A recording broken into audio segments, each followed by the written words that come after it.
What is up, everybody?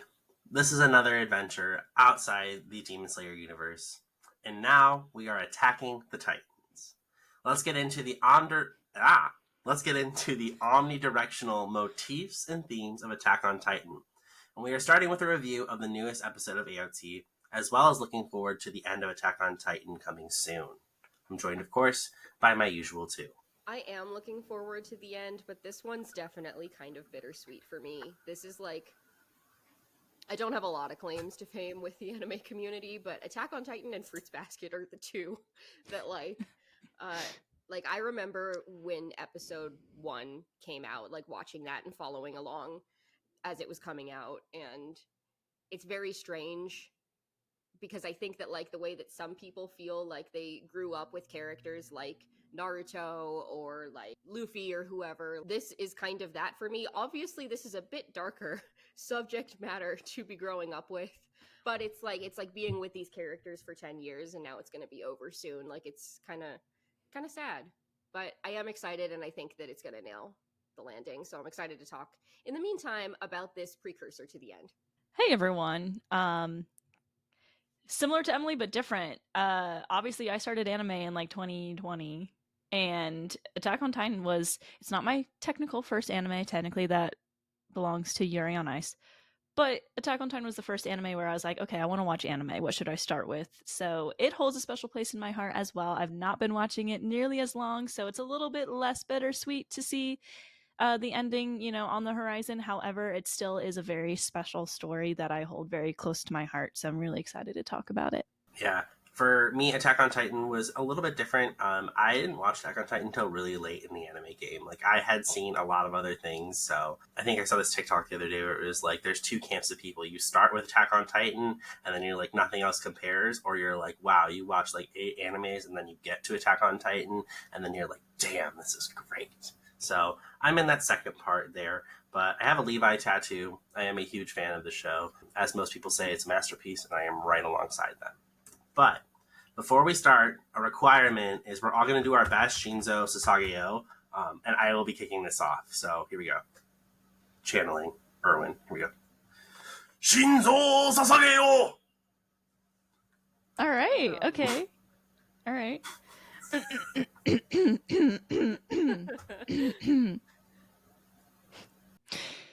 Shinzo Sasageo! Oh man, I feel like I'm gonna sound like a clown doing this next.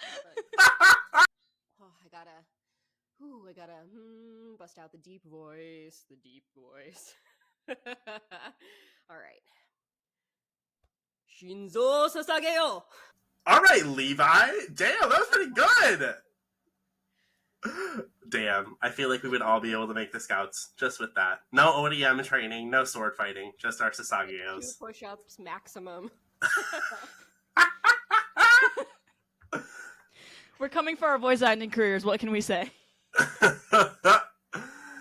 Cool. With that off the table, let's get going. Where we left off, so we are starting Attack on Titan in kind of a weird position because we're kind of starting at the end. So just giving that quick recap, we ended that part of Season 4, Part 1 of Part 2 of 80,000 Parts Later. The rumbling is here, right? We ended that part of Season 4 with the rumbling coming from the sea, and we saw it with a horde of colossal titans approaching, no falter in sight. There's so much that led us here, but to start, do you think the rumbling was the right choice? Let's also talk about the rumbling and how it was portrayed and the sheer terror that a real rumbling would cause. This is the question, isn't it? Was the rumbling the right choice? I don't think so. Obviously, it's a bit of a jump from where they were to where they presently are. However, do I kind of understand where Eren is coming from also as a character? Yes. There are a lot of comparisons and similarities that are drawn between this situation that Eren and the Eldians are having had dealt to them over centuries. There are definitely again real world comparisons here. So if the people who the Eldians symbolize had been given power and a choice like this to fight back after centuries of abuse and enslavement, almost would they have done it? anyone who's like pushed to that breaking point, like it's really hard to say whether they are able to successfully gauge what's right and wrong anymore, because everything that has ever been done to them is wrong and they haven't ever known anything else. So do I understand why he did it? Like, yes. Do I think that it was a big leap and something that still wouldn't be justified because, like, as he says, he's now doing the exact same thing as the other side? Like, yes, it's not correct. I mean, this is like the stuff of nightmares. Like, a real rumbling, I don't know. I don't even know. I feel that it also like symbolizes other things that have happened in history, like all combined things like the dropping of the atomic bomb. I was struck watching this episode again by like, yes, everybody's obviously getting crushed, but there was also a shot of like these bodies just like walking and like burning from the steam that was surrounding them. Like, it's horrific, and that is what war is like, for a lot of people, something that there's no coming back from. So I don't know. Was it right to me? Absolutely not. Did Aaron feel that it was right? I think so. Such a loaded way to start the episode, Bryan. Obviously, absolutely, I agree with Emily. I don't think the rumbling was right. You know, genocide is, in my opinion, never the answer because it's genocide. And, you know, in war, innocent lives are always taken for no reason. You know, these people that are just living their lives, and they don't have anything to do with the situation that we've seen unfold in front of us through like the show itself. And we see that in this opening sequence. We see these kids that are just, they're oppressed. They're, you know, kind of in the same shoes as Aaron and his family and friends, and you know, they get crushed. We see them die horrific deaths. To piggyback off of Emily's last statement saying that Aaron thinks that it was right, I don't think Aaron necessarily thought that it was right just based off of this opening scene. You know, you can see that he is apologizing over and over again to this kid that he knows he's going to kill in the future. And I feel like, you know, we might talk about this as we get later on in this episode. Everything that he is doing, like he's giving freedom to his friends to fight him, is because I think he kind of wants to be stopped. He doesn't want to have to do this. He just thinks that it is the necessary step to protect the people he loves, essentially. And it's hard because like the three of us are also manga readers, so like we know how everything goes down, and I know kind of a lot more of the why behind what's happening is happening. So I'll try not to be too spoilery, but I won't be spoilery at all. By the way, for those of you listening in who are anime onlys, you don't have to shut it off. I think that this decision is eating Aaron up, and he doesn't want to do it, but he, for some reason, instead of relying on his incredibly smart friends like Armin, or you know, the idea to just take out the fleet, you know, in Marley so that they can't attack the island, he doesn't see those as necessary, or something that's going to actually change things. So he has to go the extreme to protect the people he loves, but it still isn't right to just kill the entire world so that they can live. You're tuning into this episode. I bet you didn't expect that to be the first question, but here we are nonetheless. No other way to start off the Attack on Titan episode and adventure. With that being said, of course, not the right choice, right? To kill the world over your own oppressions. Like we've kind of already discussed, there are a lot of innocent people who have no actual relation to it. A lot of very similar themes and motifs to modern day, with like current issues of like racism, oppression, classism, capitalism, you name it. A lot of these oppressive and really generation long systems and institutions that have marginalized people are really being reflected in this kind of dichotomy between the Marleyans and the Eldians. And I think Aaron is trying to make a statement or trying to push for the Eldian like freedom, or, and we're going to get in more of that later, but I think at this point Aaron's like not seeing another option, and we know he has memories of the future, and at a certain point he knew that this was going to happen. However, in my mind, if you know it's going to happen and you know the ultimate outcome of it happening, don't you think you would change it? I was like really thinking about it, and I don't think it's in Aaron's nature to change what he sees. I think he sees almost like a survival of the fittest kind of take to the world, And I think that's kind of what he's doing with the rumbling. But again, right choice, no. Genocide, wrong. However, I think Eren is trying to do the thing that he thinks will be best for Eldia in the long run. Does that actually work out? Probably not, because it's a cycle of hatred. And eventually, there comes a point in time where you have to break that cycle of hatred. Like, turning the corner and going away from that is really difficult. Like, in my experience, right? Like, as a gay man, like, I've experienced, like, oppression and hatred towards gay people. However, like, I have to be able to let go of that, knowing that there's going to be a day where eventually maybe we can break that. Like, I don't go out and saying, like, all homophobes, I'm coming for you. I mean, maybe more so, like, I will read you to filth and I will take you to the library and back. However, I'm not going to commit genocide against all homophobes because it's just not right. That's my take on it. We're going to get away from that heavy question now because, whew, I felt that in my entire body talking about that. Whew. I mean, Attack on Titan is very heavy with narrative, so I don't think we'll ever get away from heavy questions with as long as we're doing this show. No. And that's important. Oof. I think it's a good thing to talk about, though. Fair. All right. Well, going on to Ramsey. We saw at the beginning of season 3 he was being punished for stealing, right? Not the greatest thing, but now when we see him in the middle of the rumbling, he only has one hand and he's trying to help his family and friends, burying the money. We also get that flashback, kind of as Hannah mentioned, where Eren is saving him from being beaten, and then he only starts to cry as he knows he will end up killing Ramsey due to the rumbling.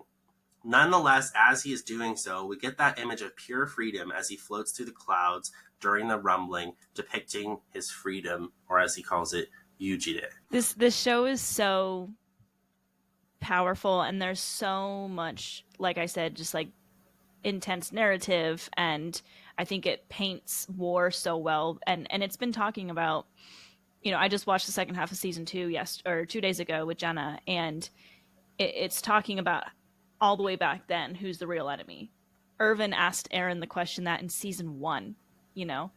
It's been established so early on who is the real enemy.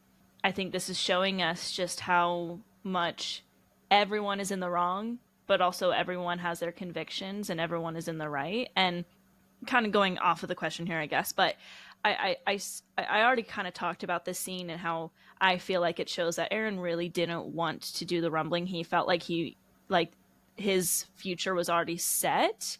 And in a way, I think that he's the least free of everyone in this story at this point, because he's seen the future, the memories of the future, and he's just acting upon what he saw rather than choosing to change his path, which I think he possibly could have if he really wanted to try.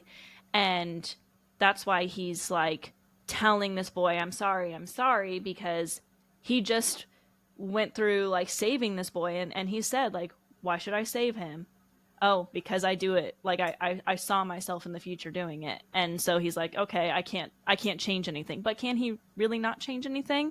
So I think, this scene, and of course this manga panel is considered one of the most like masterful manga panels in the history of manga.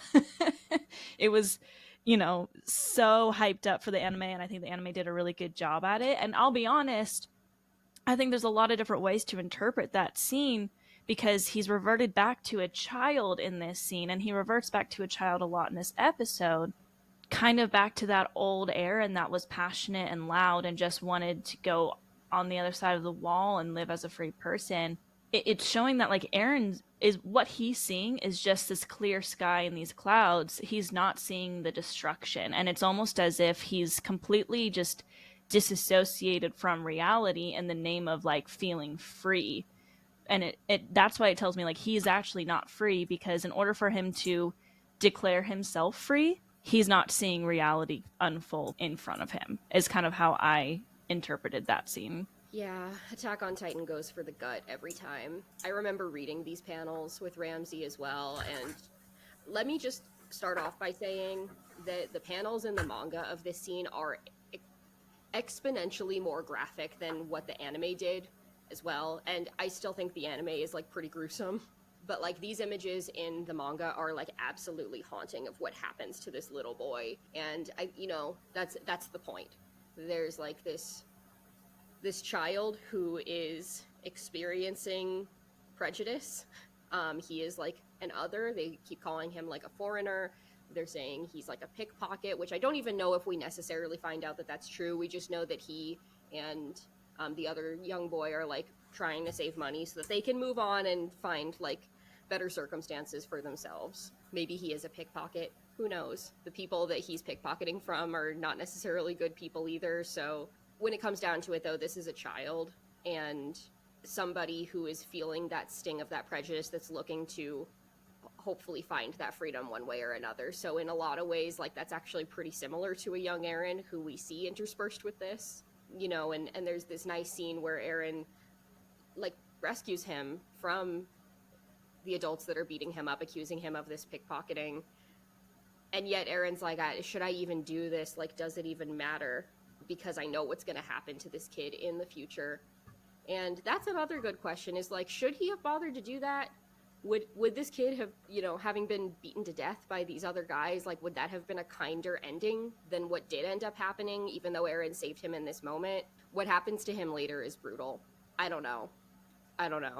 But, like, that's, you know, that's, like, the world, right? And that's kind of, like, even what Eren has seen since his childhood. The first two episodes we open and we see what happens to Eren's mom and, like, his whole life crumbles and falls apart. And even before that happens, he likens himself to like cattle in a field being ready for like just waiting for that pin to drop and like trying to get away from that. And he said from the beginning like he's gonna kill every last one of them, and we think it's one thing at the beginning, it ends up being something else. I don't know. Is that freedom? Is him achieving that goal freedom? I think he has to convince himself that it is, or else there's no point. Oh yeah, this show is so complex. There's so many facets to really every scene, and I think that's why this little moment is so important. As I was writing this outline, I was like, how am I going to fit this in here? I'm really glad that we ended up keeping that part because that was a really good dichotomy from both of you. I liked that a lot. Kind of going forward, this episode is just all over the place, so if we're also all over the place, sorry about it, but it is very difficult to talk about this episode in a linear format. So even as this scene prevails, we know the rumbling is still happening, right?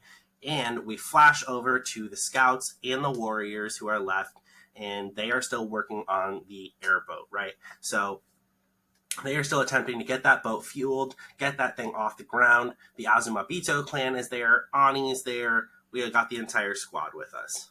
Unfortunately, as they're working to fuel the plane, Flock shows up, somehow, like, barely hanging on for life, and he takes a pretty big shot at that fuel tank.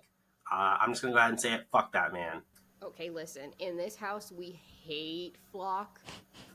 However, what I am going to say about Flock is that he has an extraordinarily interesting character arc in this show, knowing that we started with him earlier in season 3, I believe, with Erwin, like, leading that charge, and he is one of the only survivors of the Beast Titan attack, and he was, like, understandably so, but, like, one of the biggest cowards in the entire scene, and it just really was, like, sheer luck that he happened to not completely get his shit wrecked. So now, like, I think having had that brush with death, and then also now being given something to believe in that could, like, fight against what caused all of that in the first place, because we know that that was essentially like the Marleyan soldiers and like Marley itself that caused all of that devastation that he had seen, and he was presented with a way to counter that, and he believed in Eren. And so I think that him like literally clinging for life to that ship just to have like one last chance to take them out for like the thing that he personally believed in is like a massive jump in character development for him, and like in dedication and belief. And even though I don't agree with what he was supporting, like in bravery for what he did believe in, like it's kind of wild to see how much he developed in one season. As someone who just watched all of season 3 yesterday, Flock is a very interesting character. I will absolutely agree. In this house, we hate Flock. I hate that guy. But kind of like what Emily said, and I feel like I'm probably going to bring this up nearly every single question, because the thing with Attack on Titan is that, like I said, like, who's the real enemy? What is right or wrong? Nobody knows, not the characters. I don't even think Isayama knew what was right or wrong when he was writing it. Like, we're feeling his confusion that he wrote himself. But Flock is someone who was a coward. He was absolutely, when the suicide charge started, and just in general throughout that entire battle in Shiganshina, was the one who was always crying on his knees, not able to do anything, just scared, and all these other characters are trying to get him to like move forward, and he is the sole survivor of that suicide charge, the sole survivor. And what's interesting is he was very, very much on the side of bringing Irvin back in that situation, you know, with the Armin versus Erwin. And he always said it was because Erwin was the devil that would make a difference. Because Erwin was always that character that, like, we loved, but he was willing to make any type of sacrifice possible for the greater good, essentially, and to save humanity within the walls. And of course, Erwin never lived to see that there was actually humanity outside of the walls. He believed that to be true, but he never saw that confirmation. So, like, another question is, would Erwin support the rumbling? What would the story have done if he had been the one to survive that and Armin wasn't? That can be another episode for an entire, like a whole episode we could talk about that. But Flock has always believed in the people that are willing to abandon everything to protect them, essentially, you know? And the thing is, like, if you look at the Alliance side, they're abandoning everything, but they're doing it to protect humanity as a whole because they don't believe in the slaughter of innocent lives along with the people that have oppressed them. Flock is more willing to slaughter innocent lives for his own people. So it's more selfish, and that's why, like, I disagree with him more than I disagree with the Alliance, because, you know, he's just choosing to give up all these innocent lives so that him and his people can live happily. Which I get, like, you've lived your entire life oppressed like this, like, you're going to create monsters like this. But going from the cowardly man that he was in season 3 to, you know, giving his life essentially for the cause that he believes in is, I think Flock has one of the best character arcs in the entire show. And that might be extremely weird for me to say, but I was thinking about it last night, and I think this show does trade story development for character development in some aspects. I think Flock is one of the ones where he really just went from a coward to someone who was so convicted that he was willing to die for his cause. And while I hate him, I think he's interesting. All of my answers are very long-winded. I apologize. I will slow down. I don't think there's a way to answer questions shortly with this show. Two things about this. I think there's a quote from Hamilton that actually brings this to light really well. It's in the very end where Hamilton is deciding between which horse to back, Aaron Burr or Thomas Jefferson, for the next presidency. And his line is, I'll vote for Jefferson. Jefferson has beliefs, Burr has none. And I think that is really important. And nonetheless, like, is it more respectable to be the coward who is backing the horse of the winning side, or is to be at least stand by something and then be able to say, I made a choice and I tried my best? I think that's kind of what Flock's story is meant to tell us. And I think that's really interesting of that kind of entire character, is because he does come off as a very hated character, as he does a lot of stuff, and his own convictions definitely counteract and contradict a lot of the bonds he was building through season 4 with the rest of the scouts. So it's definitely a tough grapple with it. And even still, he makes the shot, but they still kind of are able to repair the boat a little bit, only with the help of a certain someone that bought them back a lot of time by making probably the largest sacrifice of the show, and also probably the hardest death of the show. Oh, Hannah went off camera because she's not doing too well. Hanji Zoe hits the Titans with the well-known Hanji Kamikagura and takes down what seems to be at least 10 colossals, if not more. Let's just go ahead and revisit this entire scene. You did not. I did just call it the Hanji Kamikagura. I mean, thank you for Tanjiro doing crowd. that. Hanji Kamikagura! Anyway, okay, Titan dance! Thank you for that slight bit of comedy, because this scene absolutely wrecks me from start to finish. as our resident Hanji stan, I think we all here know Hanji is my favorite character. I'm fine. I'm not fine. And granted, going into this episode, I knew it was gonna happen. I'd read the manga, like, you know, I knew this was gonna happen. But something about seeing it in the anime, and this is true for so many different shows that I've, well, okay, there's only one other show that I've watched that I've read the manga for. So Hanji making this ultimate sacrifice for the cause is just like what Flock did. First of all, I want to pull the parallel to that is that Hanji is essentially doing the exact same thing that Flock did. Hanji is sacrificing their life because they believe so much in the cause of what the Alliance is doing to protect humanity that they are willing, they know, like, Hanji knew death was going to happen. There was no way they were going to get out of that. So it's like, same with Flock. Flock held on to that ship knowing he was going to die. Like, there was no way he was going to survive that. So at this point, Hanji can see that everyone's going to die if the Titans aren't held back in this situation. And what a bang Hanji goes out with. I will say, in the anime, I realized just how much damage that Hanji did. In the manga, it was kind of hard to tell. I felt like nothing really happened. Like there wasn't much of a big difference in the Titans being stopped, but Hanji ended up killing a lot of them. So it's interesting because in this house we love and adore Hanji, but how different is what they're doing from Flock?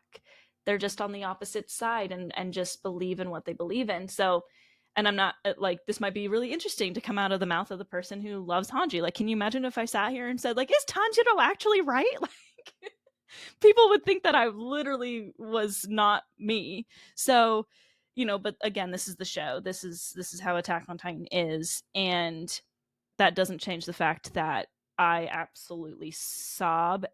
And this is the reason why rewatching it in order to record this podcast was only my second time watching this episode as someone who rewatches things like crazy, because it's too hard for me to watch Hanji's death. Yeah, this scene sucks. In the best way. In the best way. Like I'm gonna go back full circle to what I said at the beginning. Remembering watching episode 1 and like these characters that I have essentially grown up with for the last 10 years and losing a lot of them along the way. This for me was maybe not the first show, but definitely one of the first animes for myself where they had proven from the very beginning that like nobody was safe in this show. Yeah. And that differs a lot from anime that had been coming out and starting around that same time. It's like maybe we'll lose like a character here and there, but very seldom is it one of the big ones, or very seldom is it like permanent, like there's some kind of loophole that would let somebody come back in some way. So this was like, we know that nobody is safe, and that makes it really hard because you really do come to like adore and care for these people, especially a character like Hanji, because Hanji was one of the most fun characters in the show. Obviously, we went through something similar with Sasha last year, technically same season. That's a different question. But it's like yeah, like two of the characters that probably brought the biggest smiles to our faces because they were able to make the most light of the circumstances that exist in this show. Like that's hard. It's really really hard. And Sasha was hard because that was like not her choice, and that was not what any of us wanted. That choice was taken from her. This one is a little bit different because this is very much Hanji's agency and Hanji's choice to go. And you know, they know that this moment has come. That's what they say to Levi right before they take charge and like go kill all these colossal titans, by the way, which entire teams of scouts couldn't take down. One in previous episodes, it took 3 seasons to even get close to one. They take down 10. And it's what they say to Levi. It's like, it's the, for me, it's the dialogue with Levi. And I love Hanji. Levi's my favorite character, so it's rough in like a multitude of ways to see this little tiny exchange happen because they both have experienced loss even more than what the scouts are at like the next generation that they've trained that are now taking over. we've seen the piles of bodies. Erwin used to talk about the same thing when he was alive. He would say, like, you know, in that last moment, he says something to Levi, like, can you see them? Can you see, like, the fallen comrades? Which was also hard. Um, and of course, Levi is haunted by that all the time because he's the only one that, like, makes it out in, like, 90% of those circumstances. So now Hanji, who has made it all the way there together with him, is essentially saying, like, it's time for me to go. And the words that are unspoken there but that exist is like, and I'm leaving you too. And that sucks. That really sucks. But again, they make light of it. They're like, well, I really want to go out in a cool way. Please don't take this from me. I'm trying to look like a badass for our students. And boy, do they, because this is like one of the most beautiful fight scenes. Maybe the only beautiful one. I feel like that word is like, everything's well animated. Everything pays off really well. Beast Titan versus Levi is probably my favorite still, as far as like feeling hype for it, because this one is so tinged with melancholy. And yet this is probably the most beautiful fight in Attack on Titan, even though it's like extraordinarily hard to watch. And the use of the OST here is so chef's kiss. But the minute it kicked in, like, that's exactly when the tears begin as well, because it's a enormous contrast from the last time that we've heard it. So, yeah, I don't know. Fucking Isayama. I'm tired And of this Mappa. breakup. Both of them. I'm tired of it. That's too damn bad. You're gonna kill Titan's boy.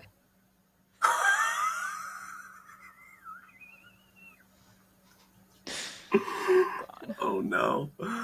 Yeah, that scene was definitely very difficult. Hanji is a character beloved by all. I remember the first time that I watched that episode, I watched it with a friend, Danielle, my husband Johnny, and her boyfriend Vince, and everyone in the room was so shocked at what happened. Hanji, minutes before they had made this decision for themselves and the team, was still goofing off. Like, Hanji was like, peek, let me ride on your back as we go attack the Titan. Still giving the levity that they had brought throughout the entire show to their final moments.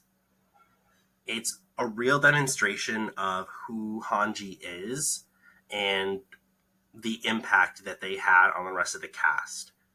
I think one of my favorite points in this scene is when Hanji was floating above these Titans in like this bird's eye view where they can see this entire sea of Titans in front of them, yet Hanji is still amazed by how Titans fascinate them. And I think that's something that really is amazing about their character, is that Hanji is someone who is relentless, yet still someone who can show compassion and like have some sort of like soft side. I think they are one of the few characters who I think is like, if they were in the real world, they would be approachable. So that makes their death so much more difficult as one of the few characters who made us feel a little bit more warm on the inside. And watching them fight to the very end was so difficult because of how much joy they brought us throughout the show. So definitely something that strikes home a lot for a lot of different folks. Before our royalty Hanji made their exit, though, they did two things that are huge, and we can't skip these. They named Armin as the next commander of the Scouts, as well as getting Levi to say the classic line for the first time in the show, Shinzo Sasageyo. Which was more impactful to you, and what do you think of how the moment was presented?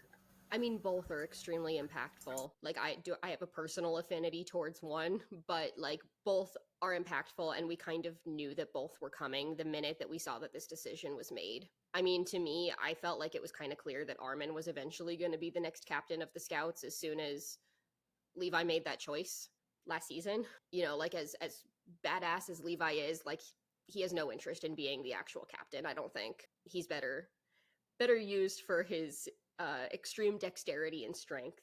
I don't think that's something that he ever wanted. And after Hanji, it has to come from the next group of the recruits and the scouts. And Armin is so incredibly smart. So it feels, again, very bittersweet in this moment, because I think that this is when the reality sets in for our little crew that's out there.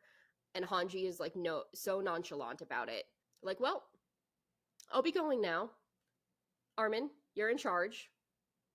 Levi, see you later.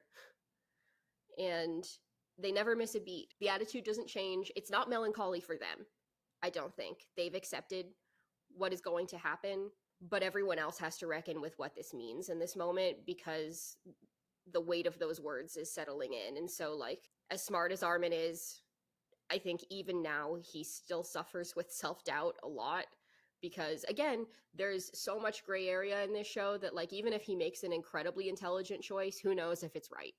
It still could be the complete wrong choice, and he's definitely done some shit too.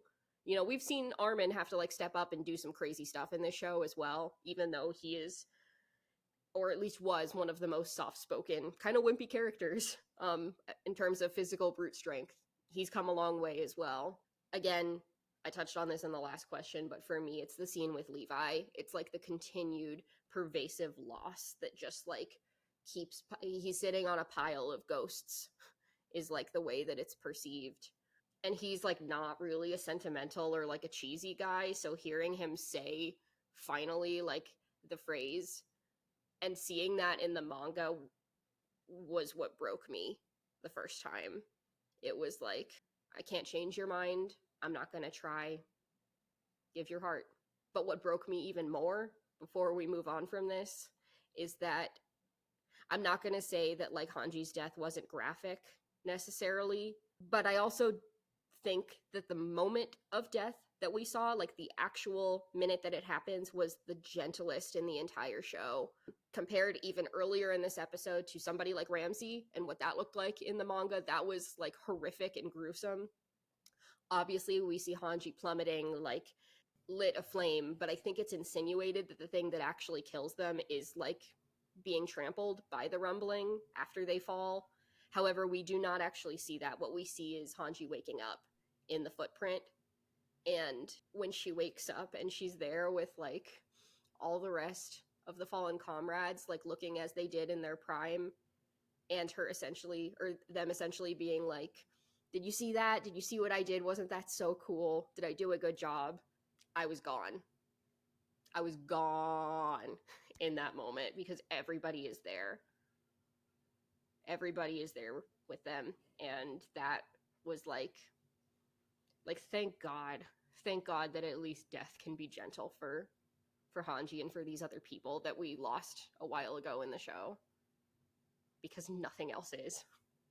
Yeah, every moment of the show is so brutal, and this is brutal. You know, this whole experience with watching Hanji do this is brutal for us, and it's very clearly depicted as brutal for every character. You know, we see all the characters reacting, and I love Hanji, so like it's hard just in general to watch Hanji die, but I'm always someone who loses it when it comes to the people around that person reacting to their death. And the waterworks, the sobbing starts with Levi.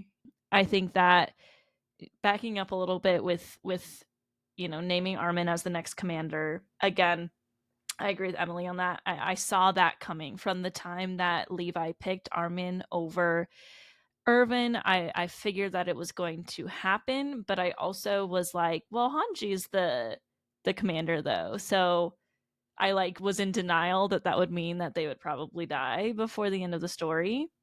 You know, Armin has always been painted as like the weak one of the trio. You know, you have the super strong one, you have the super passionate one, and then you have the super smart one, right? And Armin was always kind of a step behind, even though Aaron's fighting abilities were not that good. He at least had the heart and the drive to keep going. Armin was always a little bit more scared, a little bit more timid, but super, super smart. And I think that being the commander is exactly the position he was designed to be in.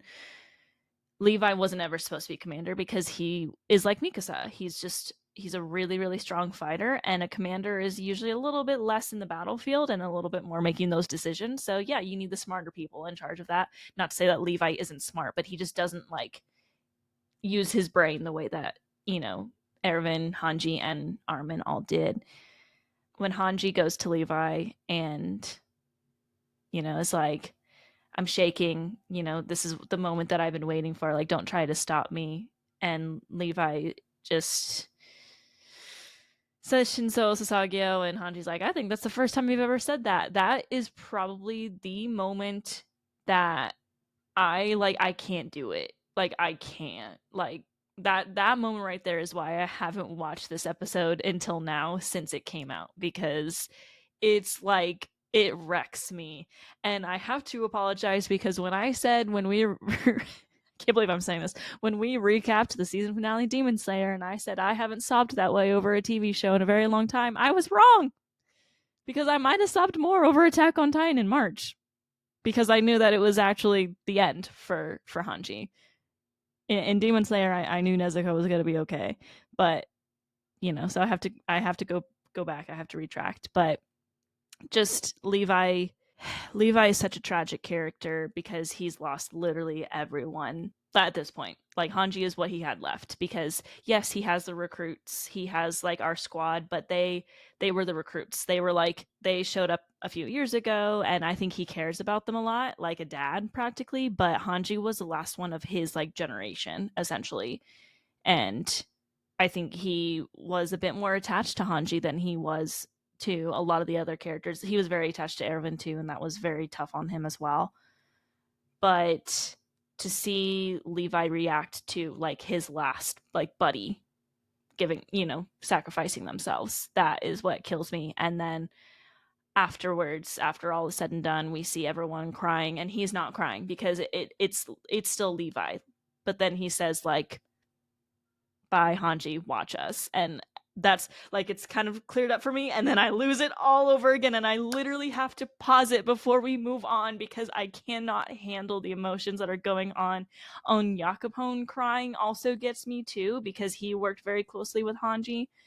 It's just so like, everything about that moment, from the fact that Hanji is my favorite character, and like Emily said, the deaths get harder as the story progresses because we get like, we know these characters better than we know Levi Squad in season 1, right? Like, that was still hard. But like, this is a character that brings us joy, brings us our much needed comedic relief often. This character everyone loves. So to watch them do that, and then also the music, the reaction of the characters around them, it's a 10 out of 10 scene, even though I literally can't see it through my tears practically. And it's beautifully done. It's the way Hanji should have gone out if they had to die. So the show has wrecked me in so many different ways. Damn. Both of you had such like charged answers. I feel bad for asking all these questions. I feel like I'm really like, this is more like a therapy session than it is a podcast episode. I'm sorry. I didn't mean to do this to everybody. Everyone who has watched Attack on Titan absolutely needs therapy. Oh, Can we get a group discount? We need an Attack on Titan and a Demon Slayer group therapy discount. Oof. Anyone running a special? All right. Well, for me personally, I will say it is getting Levi to say the Shinzo Sasageo line. You guys really articulated it well, and I know there's still a lot more we want to work through, so I'm going to keep this a little bit more succinct. But thinking about the number of times that Levi has seen other people do it and been the cold, callous but executory person, I think it's very interesting that he finally opens up and says this, and like Emily said, be the cheesy one to say this in kind of as a final present to Hanji, if you will. So with that being said, I think a little bit of this comes at Levi's, like Emily said, like his final buddy leaving him, right? And so I think this is really a tough moment to kind of watch happen as Levi is really carrying on. And I think in season 3, when Irvin said, like, do all of the hearts that they offered up mean nothing. He is the last one carrying those with through this final battle, which makes it so difficult. I think that's definitely a good point to bring up. It's definitely a good moment. Armin being commander, I think somewhat, maybe it was just me, but I definitely thought it was going to be Levi that was picked as commander.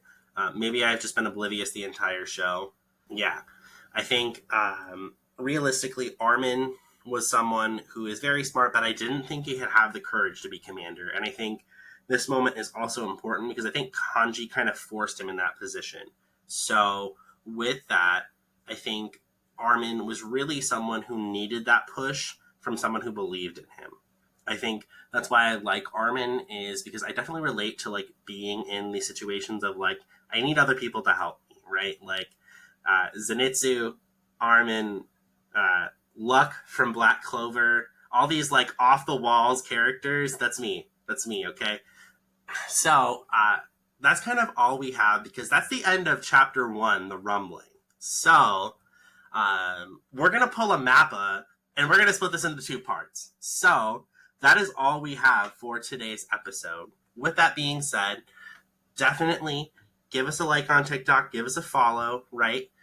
We're going to go ahead and give you a second part soon. We don't want to break this into a 2-hour episode because that's really what would have happened if Attack on Titan released all of this at once. So we're not going to do that to you. We're going to pull a Mappa here. So with that being said, definitely listen in, subscribe. If you're watching us on YouTube, drop a comment. Drop a comment for what you'd want to see next, as Shibuya is starting next week. So, booyah, Shibuya, baby! And of course, we can't forget it. Even though it's Attack on Titan, I still gotta let you know. Umai. Umai. Umai, knowing that the things that get eaten the most in the show are people? Those Titans really say umai. Tag yourself, I'm the one that runs like this. I'm the one that stands like this. Isn't there a Titan that falls? Oh, wait, that's me. Oh my god, that's me. I'm the one that can't make it down a mountain without falling. Slip and fall. Oh my god. Umai. Umai.